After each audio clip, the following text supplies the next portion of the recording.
करना अच्छी अच्छी शख्सियतों के बस में नहीं है, अच्छे अच्छे दलों के, बड़े बड़े दलों के बस में नहीं है 50 दिन तक। लेकिन इनके संकल्प को सिद्ध आप लोगों ने किया। आपने इनके संकल्प में अपनी दृढ़ इच्छा शक्ति की आहुति दी और आप एक सचेत सजग प्रहरी की तरह यहाँ पे 24 घंटे डटे रहे।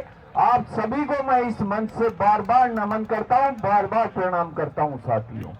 और विजय का जो सूत्र होता है वो एकमात्र सूत्र यह है कि आप अपने लक्ष्य को निर्धारित कर और आप 100% समर्पित होकर उसमें लग जाइए। आप इस बात की परवाह मत करिए कि सफलता कब और कैसे मिलेगी, सफलता अपने आप स्वतः आपके सामने आएगी, इसमें कोई अतिशयोक्ति नहीं है साथियों। आपने जो जज्बा जो जुनून दिखाया है, हाँ मैं इतना जरूर चाहूंगा कि जैसा बार बार मंच से कहा जा रहा है, हर वक्ता द्वारा कहा जा रहा है, तो साथियों एक बार अपने भी थोड़ी सी ताकत लगा दो, चाहे वो घंटों का परिणाम हो या चाहे वो दिनों का परिणाम हो। इस हफ्ते में थोड़ी ताकत जोड़ दो। जो साथी ज्वाइन कर चुके हैं उनको भी एक बार ये कहो कि 2-4 दिन के लिए, 2 दिन के लिए एक बार आ तो सही यार। जैसा कि मेरे पूर्व वक्ता ने कहा था कि अब इस जीत का जो पड़ाव चल रहा है, ये पड़ाव अब जीत की तरफ अग्रसर हो चुका है, इसमें कोई दो राय नहीं है। मुझे नहीं पता है कि ये जीत आपके हाथ में कब आएगी, मैं ईमानदारी से बता रहा हूं, क्योंकि 24 घंटे मुझे आप अपने बीच में ही पाते हो और आप अच्छी तरह जानते हो मैं क्या करता हूं क्या नहीं करता हूं। लेकिन जीत सुनिश्चित आपके हाथ में आएगी। क्यों नहीं, क्यों आएगी? क्योंकि मेरे प्रदेश अध्यक्ष का संकल्प इतना दृढ़ है और आप लोगों की जो तपस्या उस संकल्प को सिद्ध कर रही है, मैं उसके आधार पे कह सकता हूं कि हम बहुत बड़ी जीत की ओर अग्रसर हो रहे हैं और परिणाम जल्द हमारे बीच आने वाले हैं साथियों। ज्यादा से ज्यादा तादाद में हमें यहाँ उपस्थित रहना है। उस समय का, उस पल का, उस क्षण का हमें प्रत्यक्ष रूप से गवाह बन रहा है, जिसके लिए हमने पिछले 50 दिनों से लगातार तपस्या की है साथियों। ये अपने आप में इतिहास है और आज नहीं, आप आने वाले समय में देखोगे कि लोग आपके आंदोलन की चर्चा करेंगे और आपसे सीखेंगे, आपसे सलाह लेंगे कि आपने कैसे इस आंदोलन को आगे बढ़ाया, कैसे ये चला और कैसे आप परिणाम तक पहुंचे।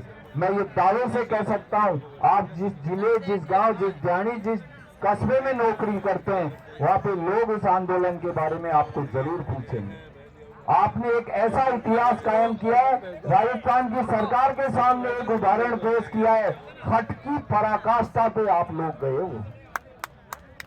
हट की पराकाष्ठा इसको कहते हैं कि 50 दिन से जो एसी कूलर पंखे में बैठने वाला बाबू है और प्रकृति ने आपको थपेड़े मार मार के बार बार तपाया है और बार बार आपका परीक्षण किया है कि आपकी जो इच्छा शक्ति है वो कितनी दृढ़ है और आपने उसको जवाब देते हुए और आज जो पिछले 4 दिन बाद ये टेंट पूरी तरह वापस लगा है और जिस तादाद में आप उपस्थित हुए हो वो वास्तव में काबिले तारीफ ही नहीं, एक बहुत बड़ा उदाहरण है कि हम लोग कितने दृढ़ संकल्प के साथ यहाँ बैठे हुए हैं। मुझे नहीं लगता है कि हमारी जीत में तिल मात्र भी कोई संशय होगा, सवाल ही नहीं है। जैसे मेरे पूर्व वक्ताओं ने कहा कि साहब थोड़ा सा समय लग रहा है, कोई बात नहीं है। जब हम 50 दिन से इस संघर्ष को कर रहे हैं तो 52 दिन कर लेंगे, 55 दिन कर लेंगे और हद मार के 60 दिन कर लेंगे। हमें तो परिणाम चाहिए। गलत बोल रहा हूं क्या? कोई हेडक है क्या? ये ताश खेलने वाले जवाब नहीं दे रहे हैं। हेडक है क्या? कोई नहीं है। अपने को परिणाम चाहिए बस, ठीक है ना? कल मैं भी व्यवस्था करूंगा, 10-20 गड्डी यहीं मंगा लूंगा, जो आपकी घिस गई हो तो उसको बदल देना वापस। साथियों, विशेष तौर पे जो जिला अध्यक्ष साहिबान यहाँ विराजे हुए हैं उनसे और विभागीय अध्यक्ष जो यहाँ बैठे हुए हैं उनसे, अगर आप लोग ईमानदारी से 4 दिन और मेहनत कर लो, 5 दिन कर लो और मैं तो ये कह रहा हूँ कि 4 दिन 2 दिन 5 दिन 1 दिन की गणित में मत जाओ। आप तो 1 हफ्ते की पूरी मेहनत कर लो और मेहनत करके और ज्यादा से ज्यादा हमें यहाँ उपस्थित रहना है। क्योंकि 4 दिन से लगातार मैं धन्यवाद उन साथियों को भी देना चाहूंगा और विशेष धन्यवाद देना चाहूंगा, अगर मेरी आवाज सुन रहे हैं और वो खड़े हो सकते हैं अपने स्थान से, तो भाई घनश्याम को, चूरू जिले के भाई घनश्याम को। साथियों इस आदमी को देखो आप और सारे देखना ईमानदारी से, और एक बार इस आदमी के लिए जोरदार ताली बजाओ साथियों।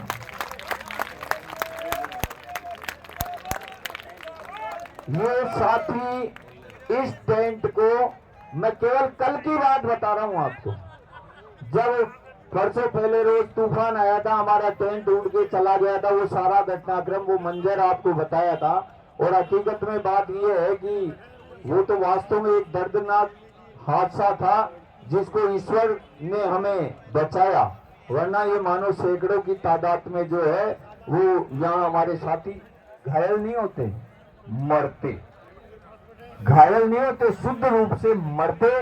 और हम उनको मरते हुए, या तो हम उनके साथ मरते या हम हमारी आंखों से उनको मरते हुए देखते, दोनों में से एक काम। ये साथी कल के दिन में, कल मौसम, आजकल वो मोबाइल पे अलर्ट हो रहा जाता है आधे घंटे 1 घंटे पहले की इतनी देर में आपके तूफान आना पड़ा है, आएगा, ये होगा वो होगा।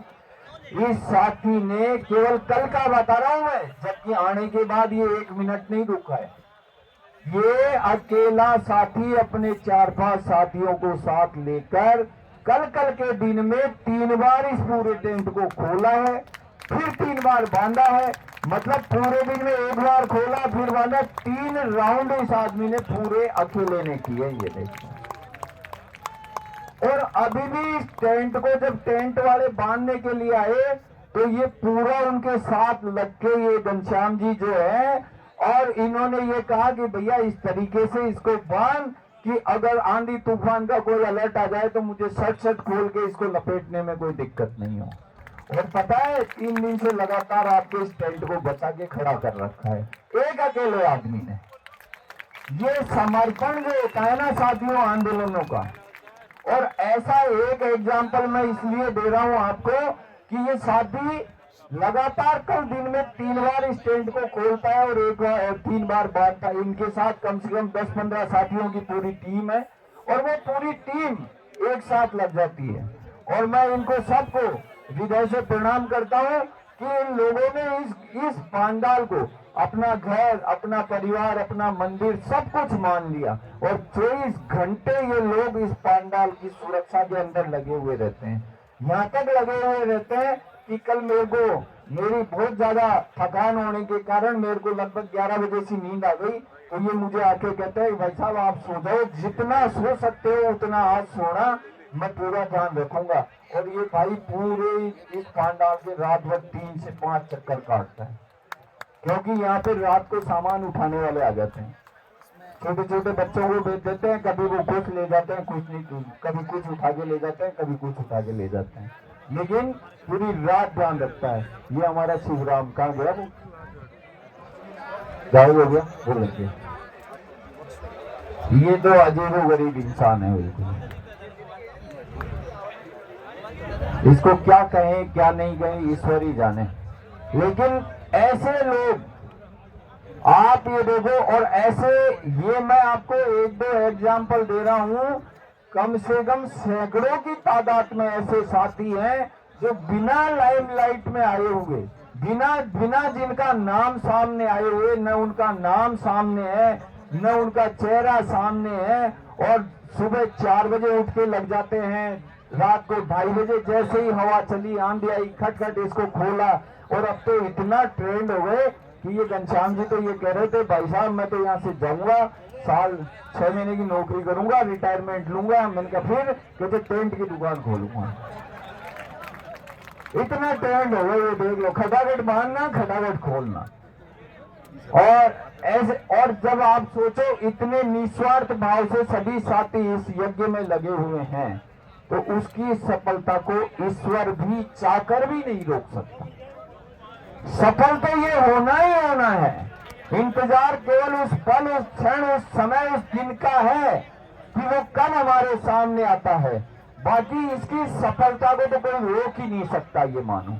अब कुछ ऐसे मन में विचार आ जाते हैं कि साहब, भाई साहब क्या हुआ, आज फिर सोमवार। एक तो ये सोमवार बहुत संकट भरा आता है नहीं आता है?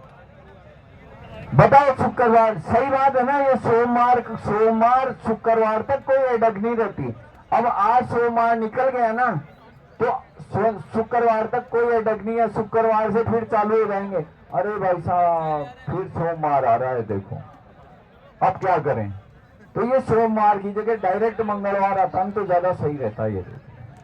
लेकिन ठीक है, हम भी आप ही की तरह हैं साथियों। अभी मैं बैठा मेरे अध्यक्ष जी का आदेश था कि कोई कागज चाहिए था, तो मैं कागजों को देख रहा था। आपको पता है, मैं राज सिंह जी ये 23 मार्च से छुट्टी पे चल रहे हैं, तो मेरे एक हाथ में कागज आ गया टूर प्रोग्राम का। 23 मार्च से लगातार छुट्टी पे है, कोई फर्क नहीं पड़ता। 100 PL हो जाएगी, 150 हो जाएगी, 200 हो जाएगी। अभी 10 साल की नौकरी पड़ी है, 300 वापस जोड़ देंगे। लेकिन जिस लक्ष्य को लेके बैठे हैं ना, अगर उसको हासिल कर लिया तो आने वाली संततियां याद करेगी, पीढ़ियां याद करेगी। कुछ लोग आए थे, कुछ हमारे ऐसे लोग थे जो शिप्रा पथ पे 24 घंटे पड़े रहे थे, जिससे हमारा भविष्य बदल गया। साथियों, ये बहुत बड़ी लड़ाई है। मैं एक बात आपको, और मैं आज सुबह जब उठा, और आज मैं सोया भी मचक के, गाड़ी के अंदर ही सोया और सुबह 10 बजे तक सोया। मेरे घर वाले परेशान हो गए, राज सिंह जी परेशान हो गए, मोबाइल मेरा स्विच ऑफ हो गया, ये मोदी जी परेशान हो गए, चारों तरफ फोन कर दिया कि कहाँ गया खा गया। फिर इस टेंट वाले भाई को फोन किया, इसने मुझे जाके जगाया। फिर मैं जाके इनको मिला कि भाई हाँ, मैं हूँ तो सुरक्षित और यहीं सो रहा हूँ। तो साथियों, मैं कह रहा था कि जब मैं उठ के आया तो कुछ साथी यहाँ बैठे हुए थे, और उन्होंने ये कहा कि योग्यता ग्रेजुएशन हो गई तो भाई साहब हम तो 12th पास है, हमें क्या फायदा। साथियों, दिमाग को वॉश आउट कर लो पूरी तरह। मैं आपको एक नहीं 50 उदाहरण ऐसे बता देता हूं जो शासन सचिवालय में पियोन से प्रमोट होकर डिप्टी सेक्रेटरी से रिटायर हुए हैं। 50 की तो लिस्ट मेरे पास है।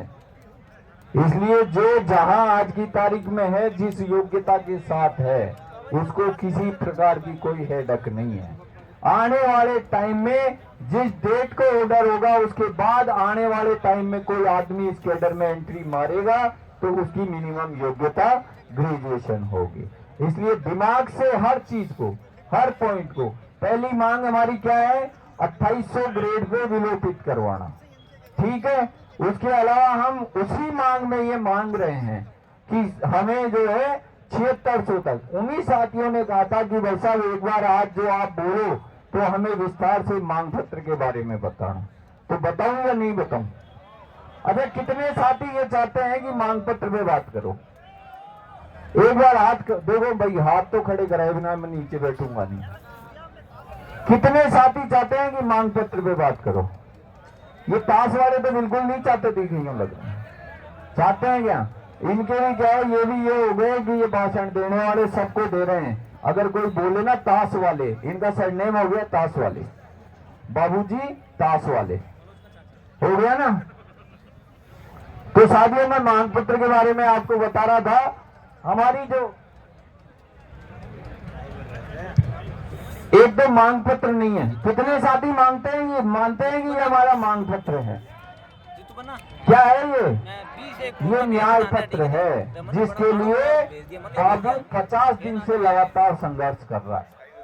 और किस लिए कर रहा है कि आपने सबको दिया, सब तरीके से दिया, बिन मांगे दिया और बिना पूछे दिया, और यहाँ तक कि बाबू को आपने कुछ नहीं दिया, उसके बाद भी आपने जो कुछ दिया उसका बाबू ने कृतज्ञ होकर बार बार आभार प्रकट किया, फिर भी आपने हमारे न्याय पत्र को स्वीकार नहीं किया। इसलिए इस महापड़ाव का आयोजन करना पड़ा और बाबू को सड़क पे आके महापड़ाव में बैठना पड़ा। साथियों, पहली हमारी जो मांग है वो है ग्रेड पे 2800 का विलोपन करते हुए हमारा जो उच्चतम पद है संस्थापन अधिकारी का, उससे ऊपर के पदों का सृजन करके ग्रेड पे 8700 तक के पद हमें आवंटित किए जाएं। ये हमारी पहली मांग है। अब इसमें भी कुछ साथियों के ये कंफ्यूजन है कि भाई साहब ग्रेड पे 3600 विलोपित होगी या 2800 विलोपित होगी। हम ये कह रहे हैं कि सरकार को हम कह रहे हैं कि सरकार से जब हम सबसे पहले हमारी पिछले 10 साल से हम मांगते आ रहे थे, पहले नंबर पे हमारी मांग थी स्टेट पेरिटी के आधार पे ग्रेड पे 3600, स्टेट पेरिटी के आधार पे ग्रेड पे 3600 के लिए हमने 10 साल संघर्ष किया। और जब सरकार ने ये कहा कि साहब ये तो बहुत भारी काम है, एकदम से हम ग्रेड पे 3600 नहीं कर सकते, फिर हमने सरकार को कहा कि सचिवालय हो या राजस्थान, वेतन भत्ते एक समान।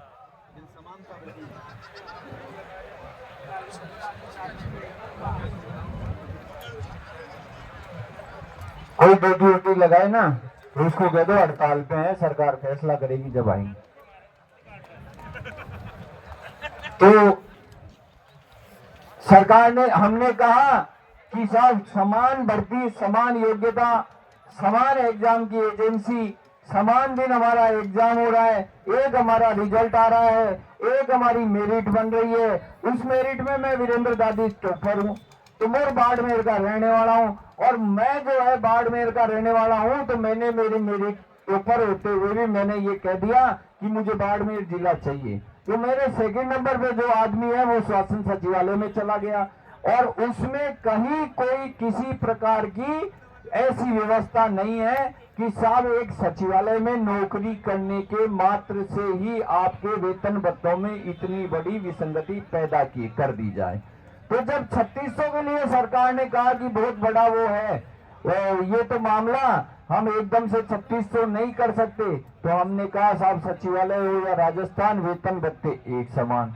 तो सरकार के लोगों ने, सरकार ने, या ये मानव शासन सचिवालय में जो काम करने वाले हमारे बराबर के साथी है, उन्होंने ये कहा कि साहब हम बड़े घराने के लोग हैं, हमारे बराबर आप कैसे ले जाते हो। तो फिर हम नई चीज लेके आए कि साहब हमें तो बाहर वालों के बराबर दे दो। जो हमारे बाहर समकक्ष कैडर है, जो 2800 विलोपित 2400 की ग्रेड पे में है, चाहे वो ग्राम सेवक है, चाहे वो पटवारी है, चाहे आपके ये कृषि पर्यवेक्षक है, इनको आप जो है वो 2400 से सीधी प्रथम पदोन्नति पे 3600 देते हो, वो दे दो, और उसके हिसाब से हमारे ऊपर के सारे पद दे दो। अब देखो भाई, सीधी बात बता दूं क्या, अंदर वाले ग्रेड पे 3600 दे नहीं सकते कि हमें लेंथी पड़ती है, अंदर वालों के बराबर दे नहीं सकते क्योंकि वो बड़ा घराना है, और बाहर वालों के बराबर देने के लिए जब हमने बात की तो सरकार भी सत्ते में आ गई कि ये नया पैतरा ले आए। और नया पैतरा, ये सही बात बता दूं क्या, चाहे विलोपित मुझे पता नहीं है 3600 होगी या 2800 होगी, विलोपित तो ग्रेड पे तय मान के चलना होगी, ग्रेड पे विलोपित तो 100% होगी।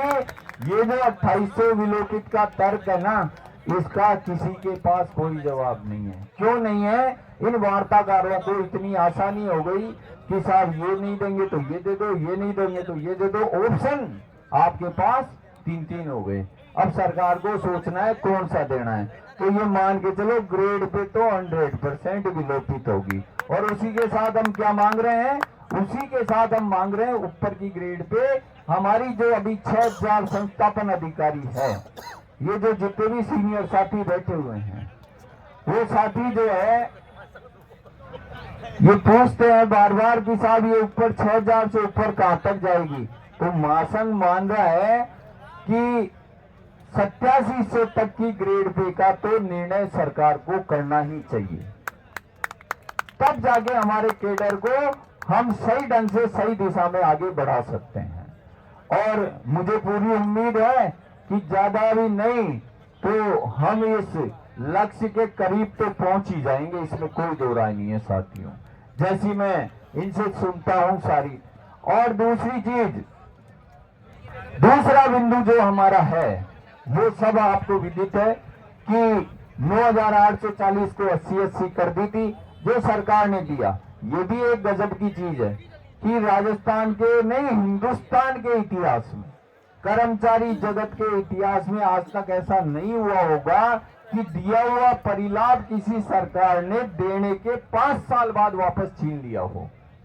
मतलब ये इतिहास पूर्व सरकार द्वारा निर्धारित किया गया है, उन सब का क्या कहें क्या नहीं कहें, और उसमें हम क्या कह रहे हैं हमारी अलग से, इसीलिए इसको हमने न्याय पत्र नाम दिया है कि हम अलग से कोई डिमांड ऐसी नहीं कर रहे हैं। हम ये कह रहे हैं कि जो हमें दिया गया है वही हमें वापस लौटा दीजिए। 9,840 आप वापस कर दीजिए, जिसके आधार पर आज की तारीख में 25,500 होती है। साथियों, तीसरा हमारा बिंदु है वो है योग्यता स्नातक। ये बहुत महत्वपूर्ण बिंदु है। अगर इस कैडर को भविष्य में बचा के रखना है, इसको सुरक्षित रखना है और इस कैडर के साथियों को भविष्य में आंदोलनों से बचना है, तो ये बिंदु बहुत महत्वपूर्ण है। आपकी योग्यता स्नातक हो गई तो साथियों आपको कभी सड़क पे नहीं आना पड़ेगा, किसी सूरत में नहीं आना पड़ेगा। लोग लड़ेंगे, जैसे आज आते हैं ना अपने पास समर्थन पत्र लेके कि साहब हम आपके आंदोलन का समर्थन करते हैं, आते हैं कि नहीं आते हैं? कितने संगठन आए?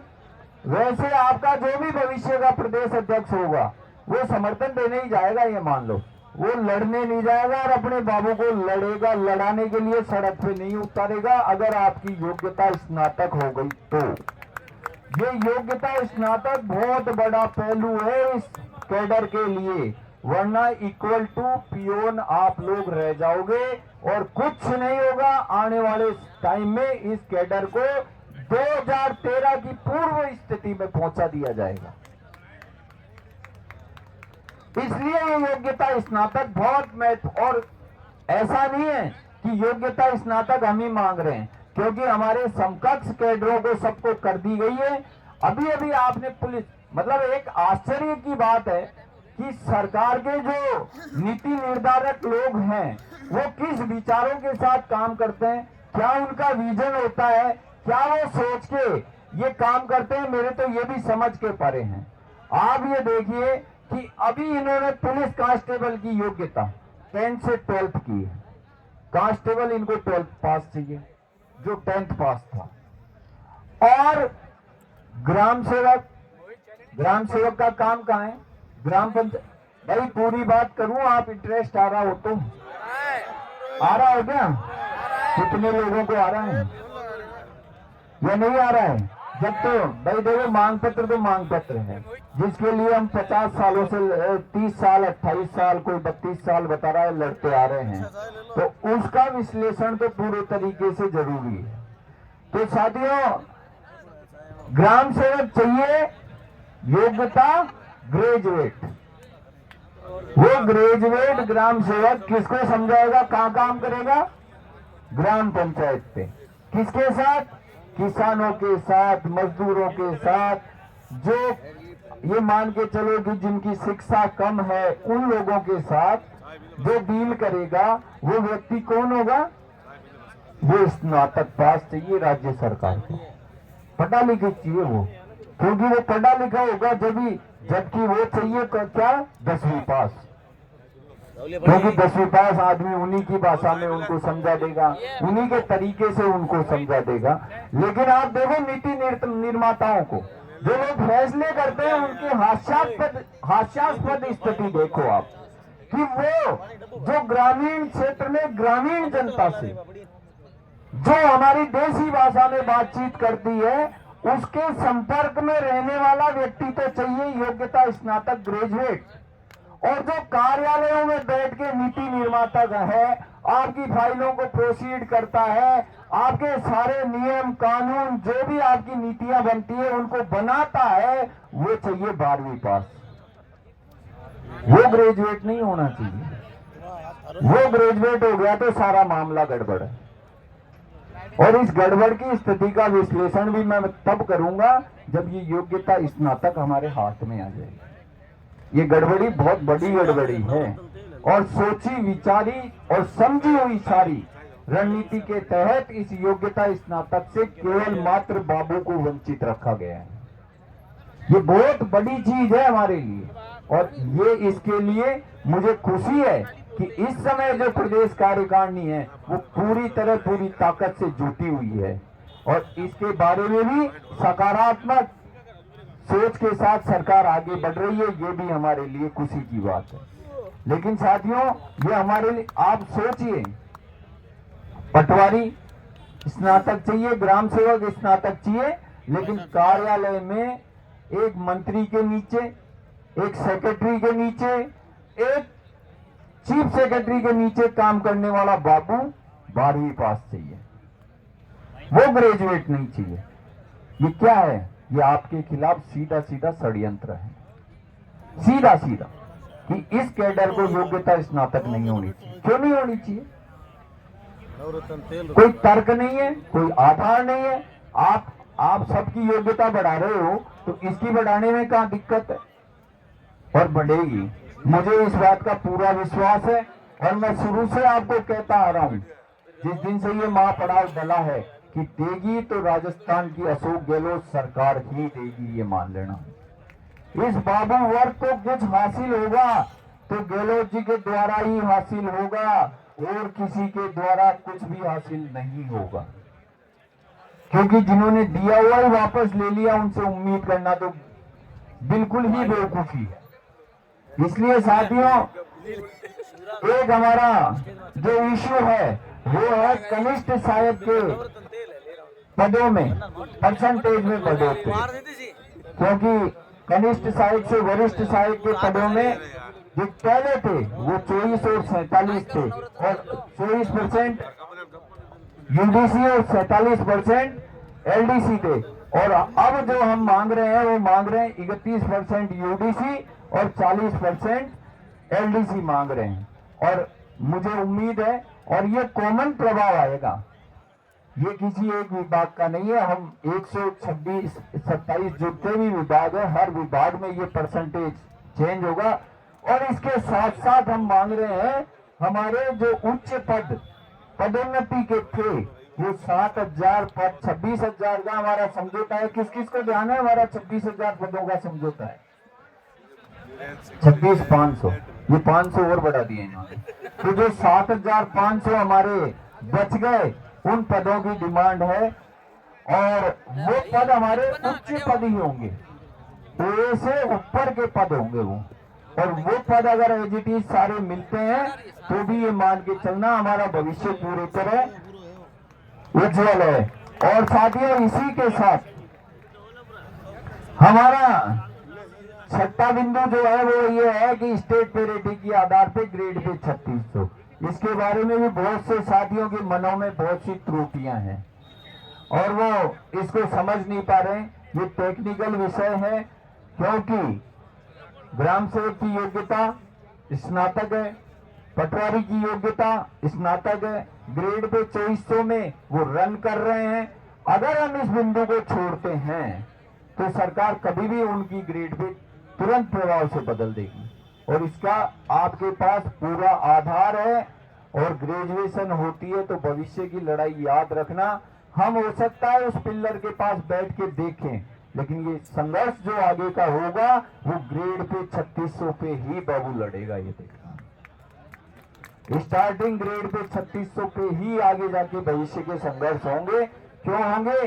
कि और आपकी योग्यता स्नातक हो जाती है तो आपको लड़ना नहीं पड़ेगा, वो लड़ेंगे, और आप तो जो भी आपके नेता होंगे वो मंच पे आके समर्थन पत्र देंगे कि ये मैं हमारा समर्थन है। आप हमने बहुत संघर्ष किया है साथियों, 10 साल में ये स्थितियां बदली है और मुझे पूरी उम्मीद है कि ये 2023 हमारे लिए स्वर्णिम काल की तरह होगा, हमारे भविष्य के लिए बहुत सुनहरा साल होगा, इसमें कोई अतिशयोक्ति नहीं है।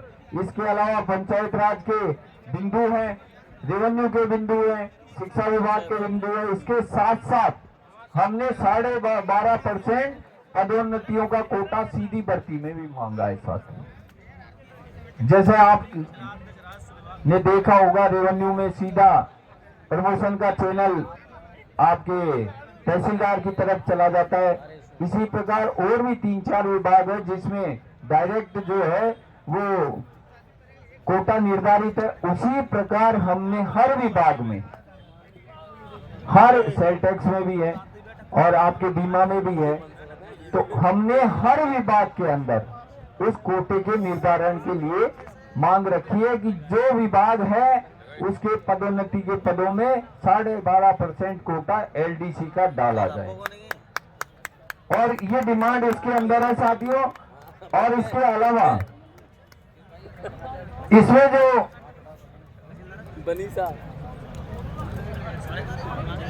अब ये जो बात हो रही है कि साहब इतने पद एलडीसी से यूडीसी के मांगे हैं, ऊपर के पद भी हमारी डिमांड चार्ट में है, और जैसे संस्कृत शिक्षा के पदों का मामला भी है, और भी जो पदों का मामला है, तो इतने सारे पद एक साथ आ जाएंगे तो इन पदों को भरेंगे कैसे, पदोन्नतियां कैसे होगी?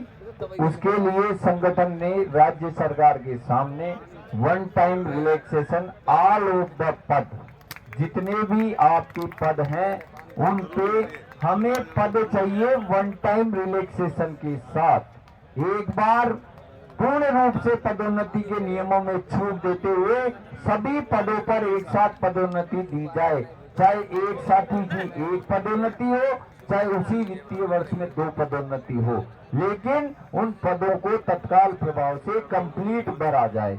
ये एक बार ये शिथिलन जो है वो पूरी तरह मांगा गया है। इस तरह साथियों हमारा एक ये 6, 12, 18, 24 का मामला भी है, और कॉमन बिंदु इसमें बहुत से हैं जो सभी हमारे 2-3 बिंदु जो है वो कॉमन है। और हमारे जो समझौता था 14 सितंबर का, उसमें 2 बिंदु जो है वो अभी भी छूटे हुए हैं। उन 2 बिंदुओं के आदेश के लिए भी मांग पत्र में लिखा गया है। इस प्रकार हमारा 11 सूत्री मांग पत्र है साथियों।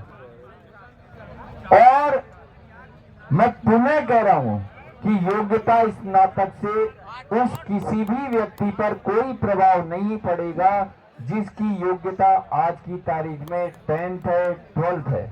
कोई प्रभाव नहीं पड़ेगा, उसका प्रमोशन चैनल वैसे ही चलेगा जैसे चलता आ रहा है, उसको वो सारे परिलाभ मिलेंगे। आज अगर ऑर्डर होता है तो आज की डेट के बाद कोई एंट्री अगर लेता है तो वो योग्यता स्नातक वाला व्यक्ति ही इस कैडर में प्रवेश कर सकता है, इसके अलावा नहीं कर सकता है। साथियों, ये 11 सूत्री मांग पत्र जिसको लेकर आप 50 दिन से लगातार संघर्षरत है और 43 दिन से आप लगातार इस महापड़ाव में बैठे हुए हैं, डटे हुए हैं। और अगर ये मान के चलना, मुझे बार बार ऐसा फील होता है कि इस मांग पत्र के बहुत से बिंदु ऐसे होंगे जिनको आप पूर्ण करा के यहां से जाओगे, आप 1 या 2 बिंदु पूर्ण करा के नहीं जाओगे। इस बात को तय मान के चलना। ये जितना भी समय लग रहा है ना, हो सकता है, मैं बार बार अपनी बात में कहता हूं कि जब आदमी कोई हील पे चढ़ता है, पहाड़ी पे चढ़ता है, तो चढ़ते वक्त पूरे जोश में रहता है और वो मीडियम में जाते जाते अपने पसीने पहुंच के विश्राम कर लेता है, लेकिन जब टॉप पे आता है तब उसके घुटने जवाब देने लग जाते हैं। शायद यहाँ बैठे हुए काफी साथियों ने वैष्णो देवी की यात्रा की होगी मेरे हिसाब से, और वहां तो इतना सपाट रास्ता है कि आपको कोई परेशानी होती नहीं। फिर भी जब आप ऊपर टॉप पे पहुंच जाते हो तब आपको वो शुरू लास्ट के 1-2 किलोमीटर है ना, वो इतने टिपिकल लगते हैं जिसकी कोई सीमा नहीं है। आप में से, हम में से काफी साथी ये सोचते हैं कि यार 2-4 घंटा यहीं चक्कर लगा के सो जाते हैं, लेकिन जो साथी ये सोच लेता है कि नहीं यार अब अपन वहां पहुंच के ही विश्राम करेंगे, और वहां पहुंच के विश्राम करने में आप बस उसी सीन को इस पांडाल से जोड़ लो और आप ये देखो कि वो जो फीलिंग ऊपर टॉप पे पहुंच, या अमरनाथ कोई गया हुआ हो तो जब वो अमरनाथ पहुंच जाता है तब वो जो रिलैक्स महसूस करता है, वो समय आप सबका आने वाला है।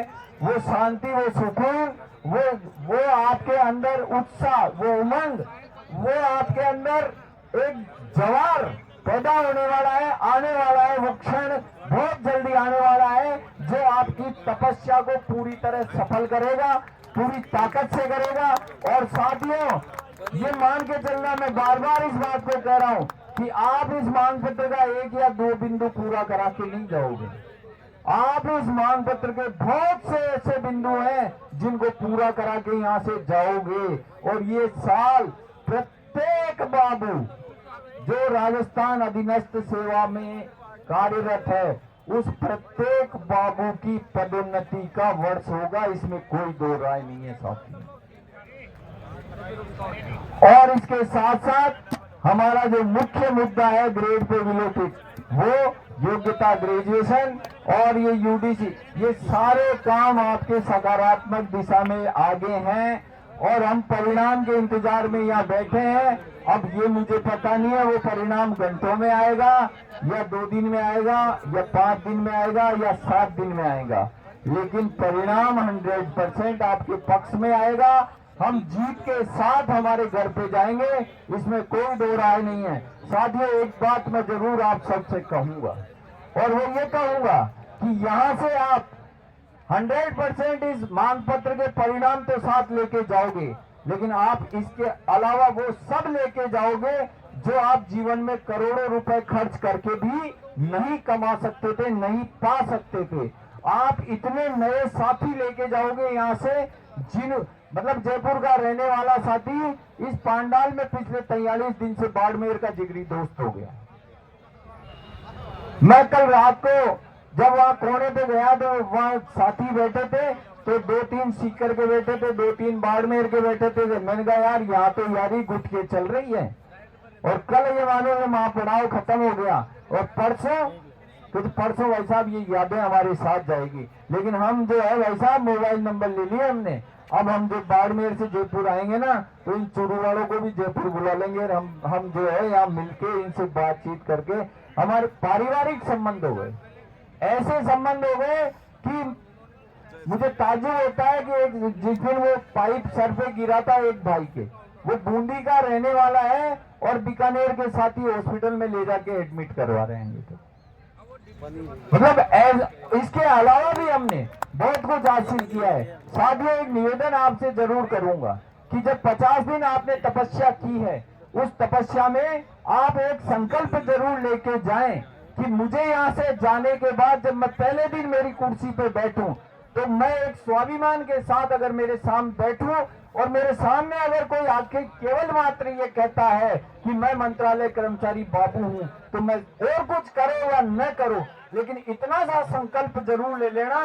उसका काम करो चाहे मत करो, लेकिन इतना सा संकल्प ले लेना कि उसको एक कुर्सी दे देना, पानी की बोतल उसके सामने कर देना और उसको ये कहना भाई देख तेरे लिए मैं क्या कर सकता हूँ। उसका काम आपसे हो तो कर देना, नहीं हो तो मत करना, लेकिन उसको जो आपके पास 10, 20, 50, 100, 200, 500 किलोमीटर से आ रहा है, उसको ये महसूस होना चाहिए। और ये जो मैं बात कह रहा हूँ, ये कभी मत सोचना कि वो रामलाल करेगा तो मैं करूंगा। ये मुझसे शुरू करनी है।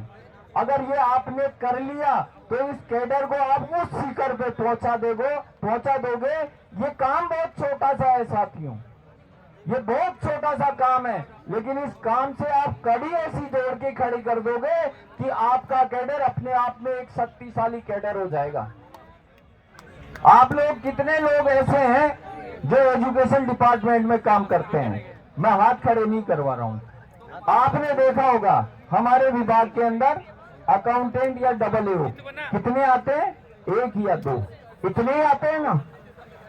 लेकिन आप उनको देखिए, मैं एक अच्छी चीज अगर किसी के पास भी है तो वो सीखने के लिए होती है और प्रयास करना चाहिए कि उसको हम हमारे जीवन में उतारें।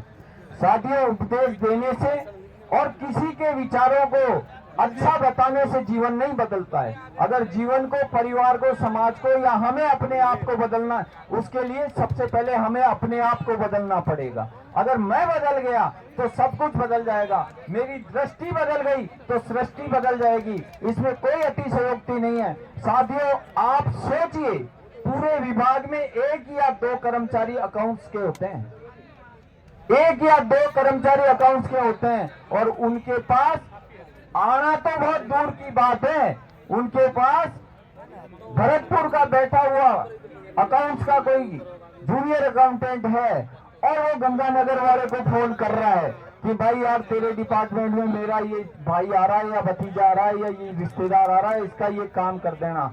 आप ये देखिए, मैंने एक नहीं हजारों बार देखा है, कितना ही इंपॉर्टेंट काम वो आदमी कर रहा हो, उसको छोड़ के वो संबंधित सीट पे पहुंच जाता है और पहुंच के कहता है यार ये फला फला काम है, ये मेरा मिलने वाला है, इसका काम कर देना। कितना सा कैडर है, नाम मात्र का कैडर है। कितना है, कितने होंगे अकाउंटेंट? 10 है 3500। ये देखो 3500 नहीं है तो मैं कह रहा हूँ साढ़े, ये मान के चलो 5-7 हजार होंगे, लेकिन इतना सा कैडर, यूनिटी इतनी जबरदस्त जिसकी कोई सीमा नहीं है। उनको कहीं जाने की जरूरत नहीं है।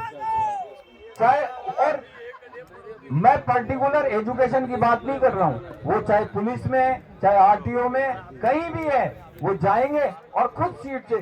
साथियों, आप चाहे अपने बराबर के साथी का सहयोग करें, उसका काम करें या न करें, ये कोई विषय नहीं है। विषय ये है कि जब वो आपके पास 100, 200, 500, 1000 किलोमीटर से चल के आए तो उसको इस बात का गर्व होना चाहिए कि मैं मेरा घर छोड़ के अगर किसी घर में आया हूं तो वो भी मेरा ही घर है, ये भी मेरे परिवार का अंग है, इसने मुझे सम्मान दिया है। आप एक को सम्मान दोगे, आपको 50 आदमी सम्मान देंगे।